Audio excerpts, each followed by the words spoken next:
Assalamualaikum warahmatullahi wabarakatuh. Jumpa lagi kita Bapak Ibu. Bismillahirrahmanirrahim. Kali ini Bapak Ibu kita ingin berbagi kembali terutama untuk Bapak Ibu kepala sekolah yang sebentar lagi ya, bulan depan kita akan melaksanakan observasi kelas ya, penilaian observasi kelas ya Bapak Ibu. Admin ingin berbagi ada 10 langkah Bapak Ibu untuk kepala sekolah dalam penilaian observasi kelas.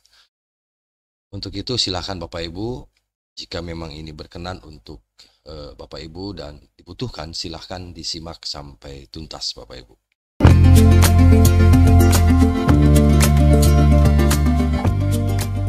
Baik Bapak Ibu, langkah yang pertama adalah perencanaan pembelajaran. Di mana pada perencanaan pembelajaran ini kepala sekolah akan menilai perencanaan pembelajaran yang telah disiapkan oleh guru sebelum pelaksanaan pembelajaran. Artinya, kepala sekolah akan memberikan penilaian terhadap perencanaan pembelajaran yang sudah dibuat oleh guru. Hal ini mencakup perencanaan pembelajaran, kemudian tujuan pembelajaran, dan metode yang akan digunakan. Ya, jadi itu ada 3 hal nanti yang akan Bapak Ibu coba untuk dinilai ya untuk tahap perencanaan pembelajaran ini. Yang kedua adalah pengelolaan kelas. Kepala sekolah akan memeriksa keteraturan dan kedisiplinan dalam kelas. Bagaimana guru mengelola, kemudian mengelola ruang, mengelola waktu, dan interaksi antar siswa. Itu nanti yang akan diamati, yang akan diobservasi untuk poin pengelolaan kelas. Itulah nanti yang akan dilakukan oleh kepala sekolah. Jadi memeriksa bagaimana, apakah teratur atau tidak, tingkat disiplinnya bagaimana ketika proses pembelajaran itu berlangsung. Oke Bapak Ibu, kemudian poin yang ketiga adalah penggunaan materi ajar. Nah, evaluasi terhadap materi ajar yang akan digunakan oleh guru ya Bapak Ibu, apakah sesuai dengan kurikulum dan dapat memfasilitasi pemahaman siswa. Jadi nanti Bapak Ibu fokus di bagaimana ketika guru menyampaikan materi. Bagaimana guru ketika menyesuaikan materi dengan kurikulum, gitu ya. Dan tentu dapat memfasilitasi pemahaman siswa. Itu poin yang ketiga. Poin yang keempat adalah keterlibatan ya. Poin yang keempat, keterlibatan. Keterlibatan siswa. Perhatian kepada sejauh mana siswa terlibat dalam pembelajaran.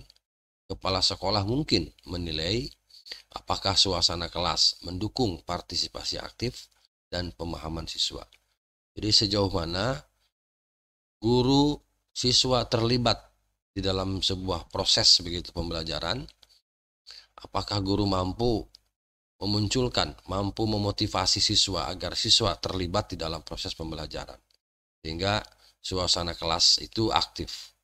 Semua siswa diharapkan ada partisipasi aktif ya ketika memberikan tanggapan terhadap materi, kemudian ketika guru memberikan penjelasan, kemudian anak terlibat aktif dalam interaksi baik antar siswa dengan siswa maupun antar guru dengan siswa.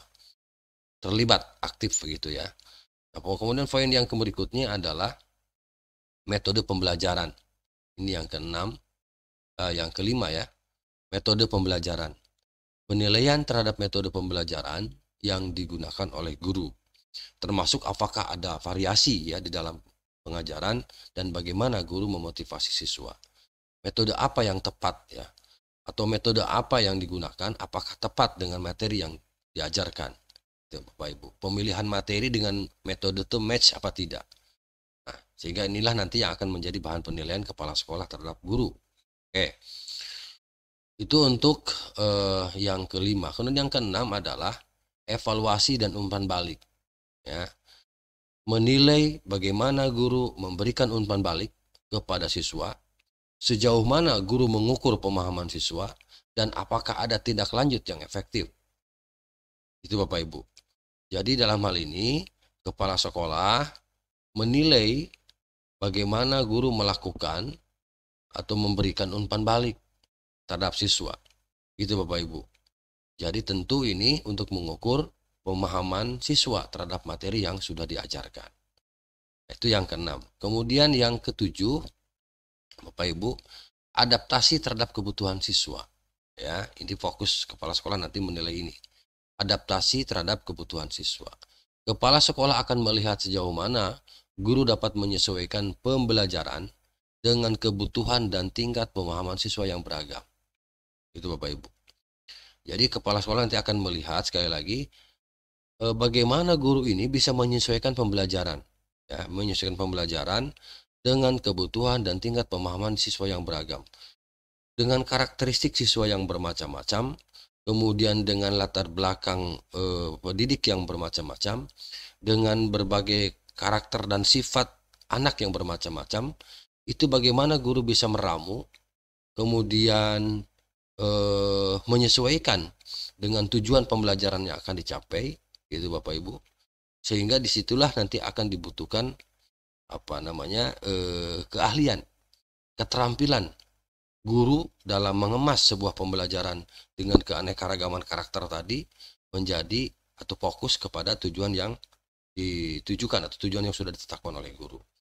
Nah, bagaimana guru bisa bertindak adil, bertindak fair, kemudian tidak membeda-bedakan siswa dengan keberagaman itu. Nah, disitulah nanti kepala sekolah melihat apakah guru itu mampu atau tidak. Ini jadi adaptasi terhadap kebutuhan siswa. Kemudian yang ketujuh yang kedelapan maaf, etika dan profesionalisme. Nah, jadi penilaian terhadap etika dan profesionalisme guru dalam berinteraksi dengan siswa, orang tua, dan staf sekolah lainnya. Itu Bapak Ibu. Ini mungkin yang ke-8 ini adalah kegiatan guru atau sikap dan perilaku guru di luar proses pembelajaran. Ya. Sebab di sini menilai terhadap etika dan profesionalisme guru dalam berinteraksi dengan siswa, orang tua, dan staf sekolah lainnya. Artinya melibatkan orang luar, tidak intern di dalam kelas. Nah, itu Bapak Ibu nanti akan dinilai salah satunya oleh kepala sekolah, etika dan profesionalisme. Lalu yang ke-9 adalah penggunaan teknologi. Ya. Nah, penggunaan teknologi ini jika diperlukan, kepala sekolah dapat mengevaluasi penggunaan teknologi dalam pembelajaran dan sejauh mana hal tersebut mendukung tujuan pembelajaran. Nah, penggunaan teknologi ini kan bisa bermacam-macam perangkat media pembelajaran, seperti misalnya kalau teknologi kaitannya dengan jaringan internet, kemudian komputer, kemudian misalnya laptop dan lain-lain lah terkait dengan teknologi.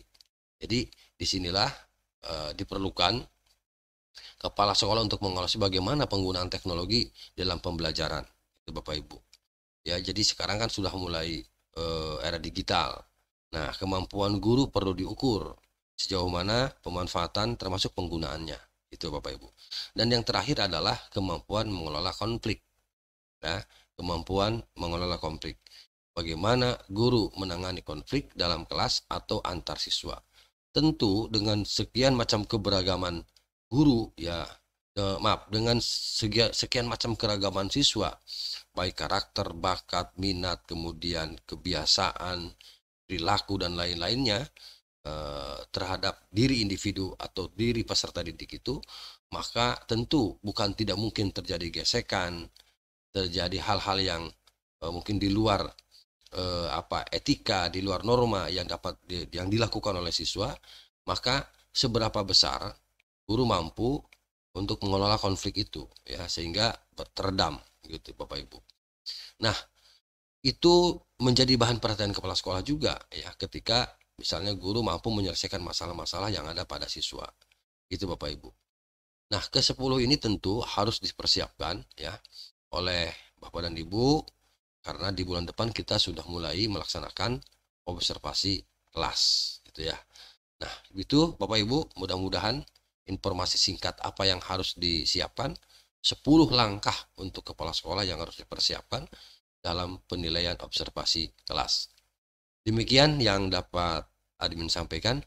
Semoga informasi singkat ini bisa bermanfaat bagi Bapak dan Ibu, terutama terutama sebelum pelaksanaan observasi kelas. Terima kasih. Assalamualaikum warahmatullahi wabarakatuh.